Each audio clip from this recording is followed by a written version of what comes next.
Hey friend, I'm Danielle Damrell, and I am so grateful that you're listening to the Created Worthy podcast. This show is all about honoring the life stories of women from different ages, beliefs, backgrounds, and experiences.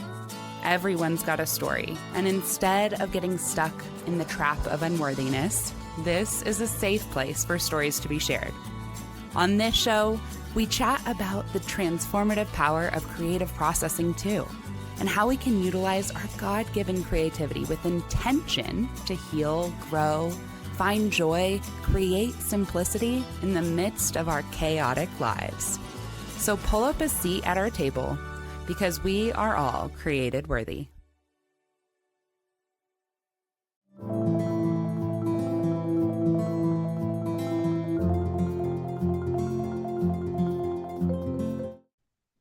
Hello, welcome back to the Created Worthy podcast.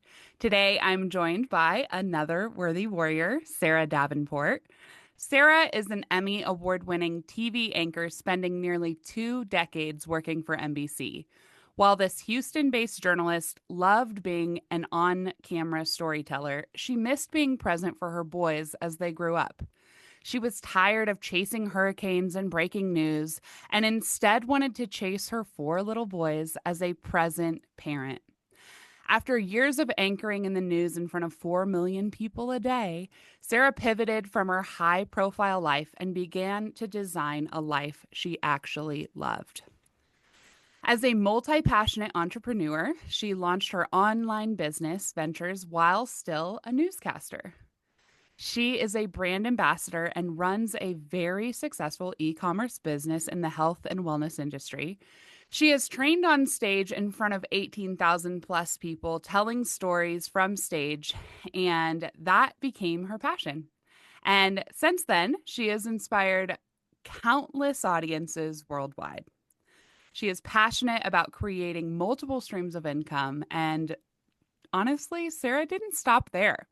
She used her writing and storytelling skills to create both a LinkedIn marketing agency — she's a power partner of DDCC, just to throw that in there — and a course for entrepreneurs called the Storyteller's Experience.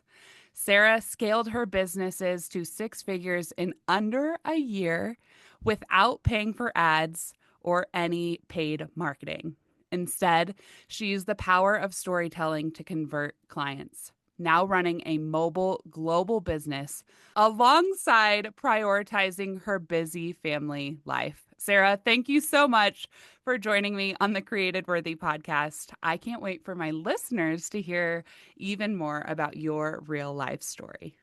Oh, Danielle, I'm so excited. We've been talking about doing this for over a year. I don't know what took us so long, but I'm excited. I'm excited for this and for kicking off 2025, a whole new year, a fresh, clean slate, and great things to talk about. Oh my gosh, yes. I know it's been like almost maybe 2 years since I first brought this up with you, but yeah, it's now is the time. And as I think we both believe in divine timing, so I know that there is a lot that's happened, especially on the business side of things over the last year. And things are a lot more like steady, going in the same direction. And so I'm really excited to jump into that. But before we do that, I would love for you to take us back to your childhood. I know that you had quite a untraditional, would that be a good way to Yeah. put it? Untraditional childhood, but also a very interesting, intriguing, and formative childhood. So tell us about what life was like for little Sara. Yeah, childhood that I think I'm still unpacking. And you know that from our Yeah. conversations. So it's very, not only is it non-traditional, it's very unique. I don't know many other people who've grown up the way that I have. So my mom was one of the first women in the entire United States to be on camera for a network. She would work for NBC in the 70s. Yeah, don't do the math. I'm old, I know. But in the late 70s, mid to late 70s, I was one of actually the first babies on TV. So they brought the camera to the hospital right after I was born. And so within my first 48 hours of life, I was already on television, which is crazy, right? They really never did that before. And my mom wanted us to be a part of her life, and she wanted to be a part of ours from the very beginning. It was very important to her that she really felt like she was doing her best from the very beginning. And I appreciate that now as a mom of four kids, for sure, without a doubt. But growing up that way was very different because being in the spotlight, and even when there weren't cameras around, but being in the spotlight, you always still felt like you had to be on a little bit. Like you couldn't Mm. just be your normal rambunctious. That wasn't expected in my family. Maybe it was part of both my parents in the way that they were a little bit more. To this day, I've never spoken back to my parents. I don't know if you know that. I've never talked back to them, not once. Wow. And only recently, like in my mid 40s, did I finally start feeling like I could even share some of my own opinions. But Hmm. it was very prim and proper from the outside, but also on the inside, partially because I wouldn't say we had a normal relationship with my parents, with my mom being a TV anchor. And my mom started with Oprah. Isn't that kind of cool? Like my mom and Oprah started at the same time. She's got great stories. Like when she went her first professional haircut, my mom didn't grow up with much. So she was sent to New York for her first professional haircut. And Oprah, the two of them went together. And they went there in the middle of winter, and the people whisked her inside with Oprah and they said, okay, this is our area for your cloaks and your furs. And my mom and Oprah What? were like, furs? We don't Yeah, have because furs. Oprah grew up in a pretty conservative background Yes, as well. She didn't have a right. lot. Didn't have a lot Yeah. either, right? So they were kind of like, what are you talking about? Yeah. Furs. It was definitely a different way for my mom to go through her 20s, right? Her eyes were really open to Wow. this life of glamour and television. So as a kid, my mom being in television, she was never really around, right? So she anchored the 6 p.m. and the 11 p.m. news in Philadelphia, and then in Chicago, and then back in Philadelphia.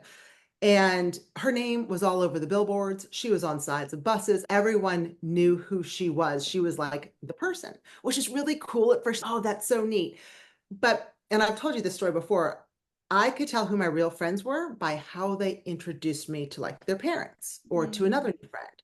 It wasn't like, oh, here's my friend Sarah Allen. It's here's my friend. This is Diane Allen's daughter, Sarah. Mm. So it didn't hit Yeah. me until I was older. That was what they were valuing, was that it was like, oh my gosh, you're this local celebrity's daughter. Not that I was a person myself. And so I think a lot of that shaped who I was even going through high school. That was my crutch and that was my security blanket, was that I was Diane Allen's daughter, which also meant I had to behave a certain way. I couldn't behave badly. I needed to follow all the rules. And I think traditionally I am a rule follower anyway. I was never, my brother, he's the one who got into trouble. He's the one who did all the crazy stuff, but not me. So I was very much everything by the book. Didn't want to disappoint my parents, right? And didn't want there to be anything that would tarnish her reputation, right? Because she was so well respected in Philadelphia at the time. And but because she wasn't there, I wouldn't say I had a strong bond with her. She wanted that. She meant for that. She would leave notes to me every night, handwritten notes. But when I had to do homework, I would either have a nanny there to help me with my homework, or my mom would wake me up at 2 a.m. And she would wake me up and we would do homework together till 3:30 in the morning. I thought that was normal. And I thought it was totally normal until one day when I asked my mom, hey, can Lucy come over and play tomorrow? She said, oh, that's fine. And I called to ask Lucy. It was 3 a.m. Like I thought everyone's up with their mom. I Wow. was in second grade, but I thought like everyone's up with, what do you mean she's not up with her mom? So it was not a traditional upbringing at all. Spending an Yeah. hour and a half with your mom in the middle of the night, every night doing homework in elementary school, and being raised by nannies from different countries. I had au pairs, and they would come for a year and live with us for a year, and they would then go on. And so that's what I knew. I had stronger relationships with a lot of my nannies through high school than I did with my mom. And my dad was an entrepreneur. And the cool thing about this is why I love entrepreneurship, by the way. The cool thing was that because he owned his own business and it was a brick and mortar, but he didn't miss a single tennis match of mine, a single basketball game of mine, a single performance where I was on stage. Like he was Yeah. at everything. And he brought my grandparents too. So they were all really involved in my life, which was so neat. But my mom missed a lot of it. And Mm. I don't blame her for that because in television, I mean, she didn't have a choice. Like she had to be at work at 3 o'clock to get ready for the 6 o'clock news. She couldn't come home for dinner. She would call us during dinner, and then she'd anchor the 11 o'clock news and get home around 1 a.m. Mm. And then she wouldn't be up to get me off to school at 7 because she got home at 1, right? She probably didn't go to bed till 2. So I was definitely raised differently. I guess that's the easiest way to put it. Yeah. Unique, traditional, different. Yeah, for sure. And as you said, there's really not a lot of people, I think, with that same kind of Story. formative, yeah, that same story, which I wonder how much of that and the uniqueness of that as you grew up and as you started to realize, oh, it actually wasn't normal for me to call my friends at 3 o'clock in the morning and invite them over in second grade. I wonder how much of that you have been able to translate into this passion for storytelling because you do have such a unique story, but you also are able to see the uniqueness in everybody else's story around you. So even when you and I have talked about things, or I've had the absolute honor of hearing you teach hundreds of people at this point, there is this innate ability within you for you to be able to pull out the stories within people that are unique, even if they feel like I grew up just like everyone else or I, whatever. You're like, no, but what happened? You're like, no, but what happened? Like when you went to the grocery store, was there an interaction that happened at the grocery store that has informed you or has informed the rest of your day today? And it's like those little moments you're able to pull out from people, even in their childhoods or in their everyday life, that become stories that are super relatable, but also really powerful examples of whatever the concept is that you're aiming to teach. So, as I hear you telling your story, your childhood story right now, I'm like, I wonder how much of that was just that's the gift that God gave you through Mhm. having you grow up like this is like you were able now you're able to look back and see all those unique parts of what you went through and that helps you to see those in other people. Yeah, and I also think, and that's so interesting that you pulled that out, and I appreciate that.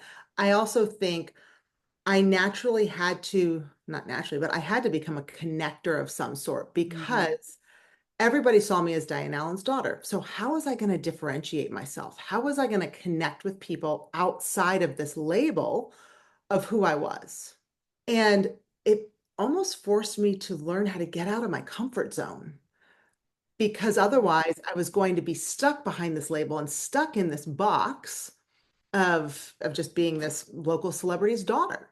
And so I think while that was hard, I look, if we fast forward to like high school, Yeah. I was friends with everyone, but not in a certain way. I almost envy my second son out of my four. He had the coolest group of friends in high school. There are 3 guys and 3 girls. It was like the show Friends, right? I'm again dating myself, but they did everything together. They have traveled throughout the US together. They're 18, 19 now, but they have done so much together. They went to every prom, every homecoming. No one dated. They were all just best friends. And that bond, and how cool that now that he's in college, his this group still calls him. The girls still text him, "Hey, just checking in on you. Like, are Yeah. you showing up for your 8 a.m. class? Are you going to church on Sunday? Right. Like, what are you Like they doing?" have those deep friendships. Yes. And I Yeah. didn't have those deep friendships in high school. Do you And I think think, that do you think that some of that came from not I'm going to say this very bluntly, but a yeah. lack of understanding how to have those deep bonds and deep relationships with others since like your au pairs, they were only there for a year. So like Mhm. you had to develop this defense mechanism because you knew that a lot of relationships were going to be temporary. So I'm wondering how that affected you in your teenage years and then early Mhm. adulthood. The other part of my life that really was very impactful throughout and still is that I was a tennis player and not just a regular tennis player. I played tennis 24/7. I had a tennis court in my backyard. My parents believed that I don't know if they thought I was going to Wimbledon, which never happened, but they were all in on my tennis career. So interestingly, after school, every single day from probably middle school all the way through, obviously through college, because I played Division I tennis in college, but I went to the tennis courts right after school. So I'd be taken to the courts. I'd get there around 3:30 and I didn't leave till about 6 and I'd get home around 7. I'd eat dinner, I'd do homework, I'd go to bed, rinse and repeat. Would you So that's do that another with a reason group of people or would you go to the tennis courts alone? I would have usually an hour. lesson. And then, but there was a group of people there that I was close with in my tennis community for sure, for Mhm. without a doubt. But it wasn't, these were not people I went to high school with. They were from Okay. all across Philadelphia, Pennsylvania, New Jersey, Delaware that would come in and train at this one facility. So those really were probably my closest friends. I look back at my Sweet 16. I invited my tennis coach and his wife. I invited more people from the tennis club than I did from Yeah. high school. And so, looking back on high school, it was almost like I felt like I was getting through. It was fine. High school was fine for me. I did well, or at least I thought I did well. Although now I look back, I found some of those old report cards. I'm like, I got a C. I knew I hated chemistry, but a C? I get all my kids when they don't get all A's. I'm like, I better not show them this, but I have. Yeah. I'm like, wait, now I remember, I think I was failing biology. What happened here? The things you block out. So, yeah, school, I thought I did pretty well in, maybe not so much. The friend department, I had a lot of friends because I played tennis in high school, all the 4 years varsity tennis, varsity basketball, all 4 years. Like I Would was involved you, in school play, all those things. when you look back, and this is just a fun Yeah, question, but when you look back at high school and think of through like the high school cliques, yeah. what clique were you in? Were you a popular girl? Because I feel like you have popular girl vibes. Okay. Yeah, I don't know if that's good or not. No, so here's the funny thing is I was friends with every clique. So I was friends Okay. You're with a the popular floater. girls. I was a floater. And then all the big time jocks and sports, like that was totally me too. And then I loved theater and creative writing was my passion. And so then I was with all these creatives.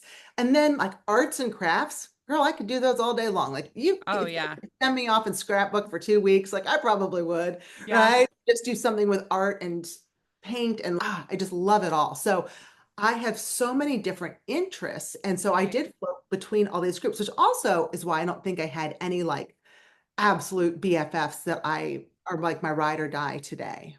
Yeah.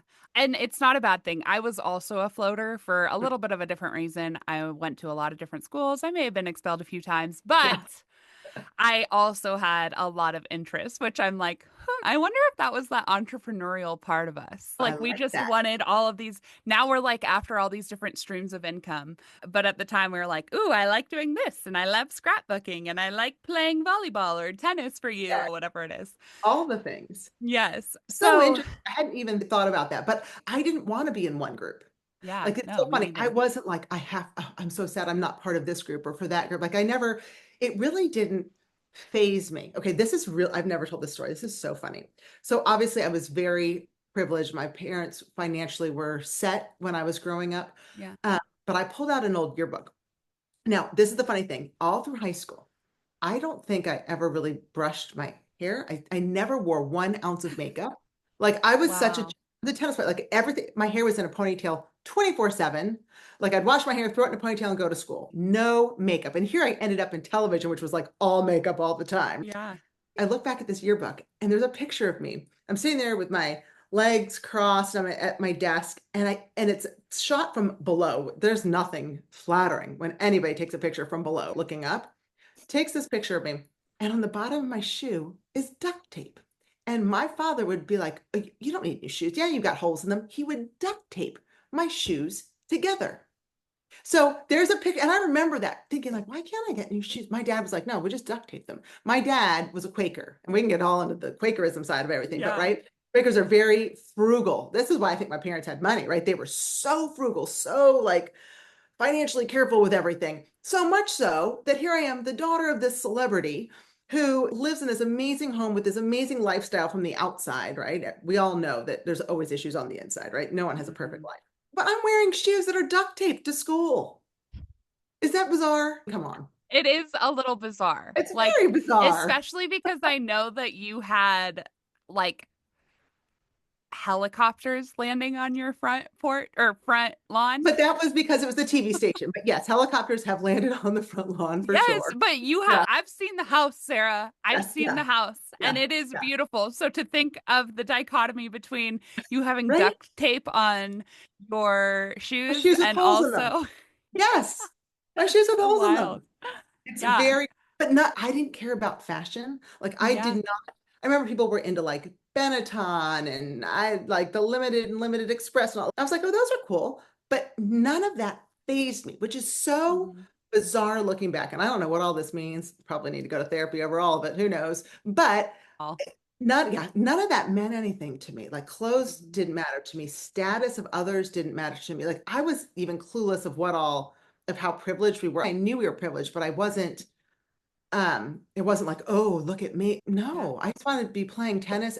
Honestly, it's because I was a tomboy. Mhm. Truly, I wanted to be outside barefoot. I'm sitting here barefoot right now. Like I wanted to be running through the grass. I grew up on a river, like playing down at the river, skipping Mhm. rocks on the water. I wanted to be swimming in the pool and just I remember friends would come over and we would just be outside all the time. We were never indoors. That was the one great thing is my parents always were like, get outside. I was only allowed to Mhm. watch TV on Saturday mornings for an hour or watch my mom do the news. And the news back then wasn't as negative as it is today. It wasn't as crazy and we're not going Yeah. to get into that. But I could watch my mom so I could see her while we ate Yeah. dinner at 6 o'clock. And then I could watch 1 hour of TV, but I was never, ever inside. So I love being outdoors and I love being a tomboy. And so those things just really didn't matter that much to me. Yeah. Yeah, that's it's crazy to know now because I feel like those things matter more to you now Hmm. than they did back Yeah, then. isn't that So funny? getting into the next part of your life, tell us a little bit about what you did after high school. You said you played tennis in college, Did. but what was life like as you got into those early adulthood years and did have to start establishing your own identity? Yeah. So going to college, it was funny. I still don't feel like I had my own identity necessarily. I did to an extent, but Yeah. my mom had gone to the same university and my mom had started Mm, the women's swim team. My mom swam in the Junior Olympics and she was this big time record holding swimmer. So here I am going to play tennis at the same university. I wouldn't say that I broke out on my own right away. were And you pursuing the same major as your mom as well? no, so my mom was a philosophy major. I'm like, Oh. what are they going to pay you to sit around and think about like existent? Like I like laugh and I'm like, what? A philosophy major? No, I was to go into a TV career, multi-decade TV career. I was a poli-sci and French double major with a minor in art history. What? Yeah, yeah. Okay. So I specifically did that because my mom was like, do not go into journalism, do not go into communications. Everybody who wants to be on TV today takes that path. Now you're Mhm. competing against everyone else who looks the same on paper. Do something different. Set yourself up so you can write. Set yourself up so you can stand in front of a group and speak. Set yourself up so you can Wow. critically think and you will stand out. And I was like, okay. So that's what I did. That's And brilliant. I loved political science. I never wanted to get into politics. Ironically, my mom ended up changing careers and going into a big time career in politics. I didn't want to go into politics. French, I fell into. I ended up living in France my junior year with a host family, went to a French university. And then art history, again, there's that creative side of me. Like all the different things came together. And living in France, I love Impressionism. I love Degas, Renoir. I mean, I could just go on, Mhm. like just really researching them and writing papers in French about these French artists, like was so cool. Even going around France and seeing like where Van Gogh lived and what he painted and all that stuff still, that is what ignited my passion for travel, was being over Mhm. there and doing all of those things. Hey there, friends. Are you ready to rise fully into your calling as a leader? I want to introduce you to Heart Soul Strength, a ministry dedicated to equipping leaders like you to serve with purpose, resilience, and joy, fully aligned with God's will for your life and the people you have specifically been called to lead. Whether you are leading a company from your home while you're raising small kids, or you're the leader of a Fortune 500 company, I want to personally invite you to our first immersive event, the Rise Leadership Conference, happening November 12th through 14th, 2025 in Waco, Texas, at the stunning Deerfield Estates, just 10 minutes from downtown Waco. This will be a weekend of worship, actionable workshops, connections, networking, and fellowship with women who share the same anointing on their lives, but maybe at different levels. It's designed to recharge your heart, soul, and strength, and to empower you to lead with clarity and confidence. So, whether you're able to join us in person or simply just want to support the mission of Heart Soul Strength, where we are called to equip leaders, your donation makes a difference. Visit heartsoulstrength.org to learn more, to donate, or to grab your ticket to Rise. Let's rise into leadership the way that God intended, together. You are created worthy, and through Him, you have the heart, soul, and strength to make a kingdom impact in whatever role you're serving in. God's got you, and you got this.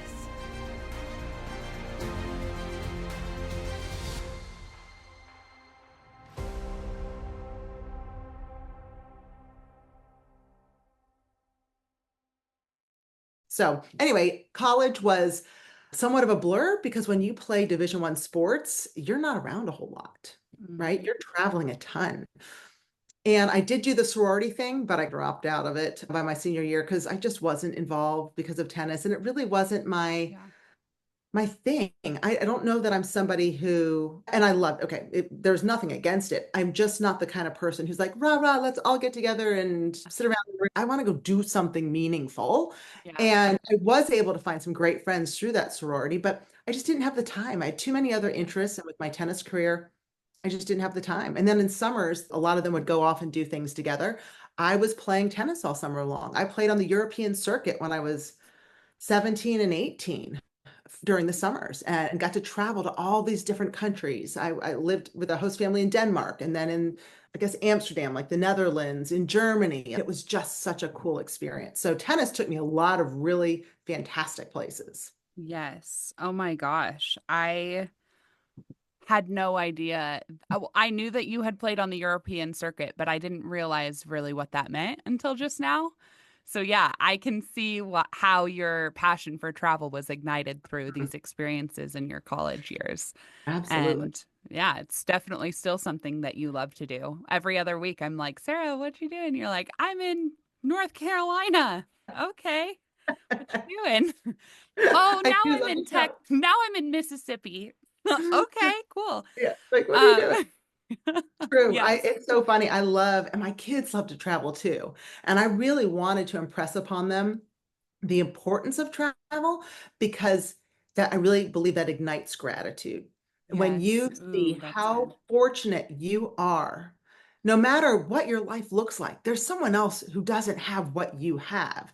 And when you travel, you get to see that and you get to appreciate other people and understand others and other cultures and other foods. Well, I mean, whether that's in Mississippi or whether that's in Italy, no matter where you go, but you can learn how to connect with people who are different than you through travel. So I think travel's been a big gateway for me for opening up my love of storytelling Yeah. and for connecting because I know at my core, I am a connector. I love to Yes, connect you are. with people and I love to connect other people together. Yes. Yes, you are. And speaking of connections, at what point did you make a connection with your husband? Oh, when I was 14. When I was What? 14, yes, he was in college. Okay, that would have been illegal had anything happened. No, I was just in love with this guy that water skied past my dock at my parents' cabin in upstate New York. And I don't remember if he slalomed or if he barefooted, but this really attractive blonde hair, blue-eyed guy flew by my dock. And I was like, I need to know who he is. I was sitting there reading Catcher in the Rye, going into my freshman year of high school, had to do my summer reading, and it was like anything to distract me. And boy, did that distract me. Turned out my family knew his family. My dad and his mom had grown up together from the time they were 12 or 15 in their summers. Wow. And we just hadn't connected with them for years. So he actually finished his little set slaloming or whatever, and they came by our dock. I was just like, putty, right? Again, he's looking at me like, who are you're some barely in a high school kid. I'm in college. He's 7 years older than me. And so I kept him in the back of my mind. And every summer I'd go up there. I wonder if Scott Davenport's there. I wonder, are the Davenports up here? I became Yeah. friends with his sisters. And I'll never forget one time they were like, oh, yes, Scott's coming. He's finally flying up and will be here for the next week with us. And I was like, oh, really? Huh, okay. And they're like, hey, would you want to come over later? Or I'm like, what are you having for dinner? They could have said cow tongue. I would have been like, I am in. Okay, I don't Yeah. eat red meat. I certainly don't eat cow tongue, but I would have done anything to be Yeah. at dinner if Scott was going to be there. So Oh. it wasn't until I graduated college and got my first job in TV and thought, well, gosh, if I have this job in upstate New York, which is about an hour from our cabin, and in the back of my mind, I'm like, Scott Davenport's up there too. Who knows? Maybe he'll be up there in the summers. And sure enough, that was literally part of my thinking, which is crazy. And after my first year in TV, my first summer I was up there, Scott came up and we connected. And from that point forward, I knew he is the one. And we started dating when I was 23 and married by the time I was 25. Okay. You started dating at 23, so you had just graduated college. Hmm. Then Hmm. you got married at 25. Hmm. When I did did. you have your first child? This is crazy. So Jackson was born 4 days after my first wedding anniversary. So my first wedding anniversary, I'll never Oh, forget, was really quick. Olive Garden. And it was like, I was 1,000,000 pounds. I think I actually put on 60 pounds because I was like, oh my gosh, like I'm craving McDonald's French fries. What if they don't ever make French fries again? I better eat every fry ever made while I'm pregnant because clearly that's what the baby wants. So I ate every McDonald's French fry they made in Knoxville, Tennessee, where I was working for NBC at the time. And then he was born. I was expecting him to be 55 pounds because I gained 60 and he was 8 pounds, 10 ounces. I'm like, what about the rest, people? Where's the rest of this weight going to go? So so you can picture me then at my first anniversary at the Olive Garden. I'm miserable. The baby's going to be born any minute. And all I've been doing is eating fries. So yeah, But basically, did the Olive Garden taste good? Because they do have some good dishes. it's so funny. I don't remember. I just remember being so miserable because it was the middle of Yeah. summer, June, Oh, no. June, and Yeah. I'm large and ready to have a baby. So, but So yeah, you he was, had him pretty much right after you guys got married, you yeah, one got year and four pregnant. days later. Hmm. Wow. Okay. So then you had three more boys, all equally important and amazing. What are their age gaps? So their age gaps are based around television news contracts. Isn't that Yeah. awesome? I Yeah. mean, So tell us wait, about that looking back because on that, you were a full-time news anchor mhm, during was all of the uh, pregnancies, right? during three of them. Okay, three of them. Four. So yeah, tell us about So that. yeah, so in news, you usually have contracts with NBC, CBS, ABC, whatever, CNN. Usually it's a 3-year contract. It may be a 5-year deal, but usually it's at least a 3-year deal. So Mm, you don't want to be pregnant at the end of your contract because you've got to send out videos of yourselves, reels of yourself to other TV stations to try to find a job. You can't have a reel of yourself when you're heavy and pregnant, and then they're not going to hire you because why would they hire you, put you on air, and then you're gone a month later on maternity leave? I couldn't be pregnant leading up to my contract ending. And I couldn't start at a new station and suddenly get pregnant. I would have to balance it out. Like it would be the middle of a contract. Jackson was born and then I was getting ready to re-sign a contract or move. I'm like, what do we do? Okay, I'm re-signing. Do I get pregnant? Do I not? Anyway, it was planned around my contracts with NBC. So my first two are 4 years apart, 4.5 years apart. And my second two are 19 months apart because I was in that mhm. 3-year contract. Hurry up, get pregnant, have another child, and then we can move on. And Yeah. then my last one, my surprise baby, the caboose, is 5 years younger. So we have quite a gap. In fact, right now, my oldest is 23, my youngest is 12. So there you go. I love it though. And they are such a sweet unit. Every time I hear like your oldest son on in the background on our phone calls, like talking about your youngest son, they just all care about each other so much. So you've done a really great job as a mama, Oh, thank you. even Yeah, I despite love having to really try to balance that insane that. TV news industry life Mhm. while raising small children. So I know you've been a collaborative author for both of the Burnout to All Out books that I've had the privilege of leading. And in both of them, you've shared a little bit different stories, but I believe it was what was it? What was the first book's name? I have it. Hang on. Living All Out. Okay, that's what it is. Hold on. In this book, Living All Out. Yes. Yes, in There we Living go. All Out, you shared this really insane story of, I believe, was it a hurricane or Hurricane. a hurricane that was coming through and you were pregnant Mhm. and you were I was under the under my desk? desk. Yeah. Yep. So can you Mhm. share that story with us? Because I think it paints a really good picture of where you were at mentally, emotionally, physically, and then really that pivotal time of, okay, I have to make a decision. So, Mhm. yeah, can you share Yeah. that with us? Absolutely. In TV, there are no normal hours, right? Because news still happens on Christmas, it happens on New Year's, it happens on Easter, it happens on your birthday. And in television, you have certain times of year you can't take any vacation. November, May, February. Those are the ratings times. They call them ratings months or sweeps, rating sweeps. Hmm. So it was in November. It was the month of November. And no, I'm sorry, it was the end of October, early November. And I knew I was going to be due probably early December. So I couldn't take any vacation. I was pregnant with Luke at the time, and a hurricane was coming. Now, that was very late in the hurricane season to have a hurricane, but living in Houston, Texas, they hit us every couple of years with a massive category 3, category 4, category 5. And this was a big one that was coming. So they were evacuating the entire city of Houston, 4 million people. And my husband and my oldest son, Jackson, and the dogs were evacuating. What happened to me? I got to go to the news station. And when you are 8 months pregnant and your family's left, boy, does that really start hitting home going, what am I doing? Is this really what I want to be doing? Because Right. I had to sleep under my desk because there were no cots, there's no sleeping areas. I would be on the air for 12 hours, then off the air for 12 hours. So I would do probably, I don't remember the exact time frame, but I was not the main anchor in Houston. I was the morning show anchor. So the main anchor, she was probably on, let's just say from 9 a.m. to 9 p.m. I was doing the 9 p.m. to 9 a.m. 8 months rotation, pregnant. 8 months pregnant, and no commercial breaks. So commercial breaks, you could run to the bathroom. Again, 8 months pregnant, need to run to the bathroom, no commercial breaks. And I kept going, why are we doing this? Who's watching us? Everybody is either out of power or they've left the city. Like, why are we doing wall to wall coverage? Why am I on? This is nuts. This is just nuts.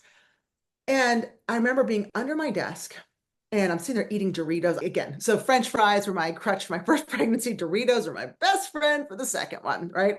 Still hadn't learned my lesson after the first and was just eating as You much know as I what? could. Pregnancy is a weird time. It's a weird time. Oh, let's You just got put to that do out what you there. got to do. You got to do what you got to do. So Doritos and I were best friends, my second pregnancy. And I remember my co-anchor, his name's Damrell Marshall, and he just retired from TV this past year in 2024. And he was older than I was. So when I got hired in Houston, I think I was 28. I was the youngest TV anchor at the time in Houston, and he was in his 50s. And he was just a great guy, just a ton of wisdom. I really enjoyed working with him. And so Damrell is next to me, and he goes, Sarah, what's your plan B? I'm like, what do you mean, what's my plan B? I don't have a plan B. All I've ever wanted to do is TV. I grew up in this industry. I saw my mom, what she was able to do and accomplish, and it was an amazing career. I went to college specifically. What do you mean, plan B? Mhm. My plan A has always been to make it to a top TV market in television. And Houston is number 8 in the whole country. And again, with 4 million viewers. This is my plan A. He said, no, but what's your plan B? What's next? I'd never thought of a what's next. All I knew was I wanted to be the best anchor that I could be. I had wanted to move up the ladder and I wanted to be an amazing parent. And so what did I do? I hired au pairs for my children. I was creating the same life for them that I had grown up in. A lot of us do that. We just, whether we realize we're It was doing or not, we think this is subconscious. the best thing. So Jackson's first language was Danish. And when the nanny left and we had a new au pair come in, and he would say, Jeg elsker dig. And I'm like, is he saying he wants milk or he has to pee? What's he saying? Turns out that means I love you. But I didn't know it. I didn't know it. And so I realized, so then we ended up having au pairs that were from English speaking countries like Wales. We had one of the absolute best girls ever that lived with us. And I loved it. These young girls that would live with us, they were 18 or 19. Jackson's been in some of their weddings. Like we've gone back to other Um, countries to be in their weddings and we've formed great relationships. My mom and dad didn't have great relationships with our au pairs. They just leave and wouldn't hear from them again. And maybe because it was pre-Facebook, pre-internet, whatever. But we had really good relationships, but I thought to myself under that desk, what do you mean plan B? And I wonder if I did something different than my mom, because I was really following in my mom's footsteps, right? And making it big at a young age in a news station. I had all the billboards with my face on it. I had the buses with my face on it. But then, is this really my dream? And it was. But it doesn't mean you don't have a second dream or a second chapter to your life, and a third and a fourth and a fifth, right? But at that age, in my early 30s, I was like, plan B. So those were really the first time something was planted in me going, maybe there's more. Maybe I could do more. And maybe part of that is being a present parent. What if I fired? I wanted the nanny's job. I wanted to make sandwiches for lunch. Now, don't get me wrong. I don't ever want to make another sandwich for lunch again. I've been doing that for decades now. But at that time, I was like, I want to be room mom. Okay, you all, please don't ever call me to be room mom again. I've done that for decades. Same. But at the time, I wanted to be room. I was like, I want to be at every school performance, not just my husband or not just the nanny. Then I started thinking through the things that my mom missed out on. Again, not her fault. It was her industry that she was in. But I was like, I don't want to miss that. Being a present parent, it just suddenly hit me while I was sitting under that desk. That's when I was like, I don't want to chase hurricanes. I want to chase my kids. But how do I do that? How do I create a life where it lights me up? Like, I'm excited for it, because I'll be honest, I love being in news. Like, it was really awesome until it wasn't. And I don't think we have enough time for all those stories. I don't know. They got to a point where it just wasn't awesome anymore. So what could I do where I could be present and I could use the talents that God's given me and the passions that I have that burn inside me? Like, how could I put all that together? Or is that just a dream? Or is that thing something people go, oh, that would be so cool someday? I also realized someday is not a day on the calendar, right? It's not Sunday, Monday, Tuesday, Wednesday, Thursday. Someday doesn't exist. And a lot of us keep pushing something off that we have a passion for until someday, and that day doesn't come. I'm like writing down so many notes from this, because that is such a mic drop moment. Even so many in there, but that you didn't want to chase hurricanes. You wanted to chase your kids. You wanted, in other words, and this wasn't, I don't think, a cycle that you meant to continue on, but you wanted to break the cycle that you had started. And that someday is not a day on the calendar. Like, how many of us get caught up in that, oh, I'll do that someday, or that's a someday project, but it's not an actual, like, we're not actually putting that as like a goal for 2026, or some things are not for right now, but something as important as your kids' lives and childhoods that will never happen again. Like, you, in that moment, it seems like you really realized that someday had to be as soon as possible. And that's also the time when I started. So I didn't make a decision right then. Like, I didn't let go, yes, this is the day we're realized. I realized it then.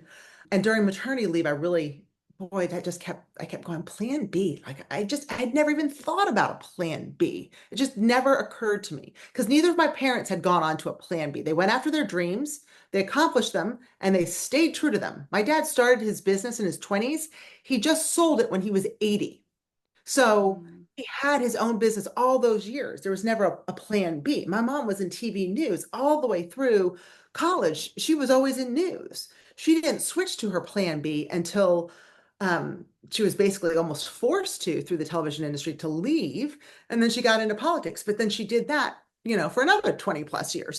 Hello, friends. I'm going to cut in right here, and we are actually going to break this episode into a 2-part episode. So make sure to come back on Thursday for part 2 of Sarah's episode. She is going to be sharing about how she got into the TV industry, how she stepped into her own plan B and created a life that she loves by prioritizing her family and building her own thing. So make sure to come back, and we will see you for part 2.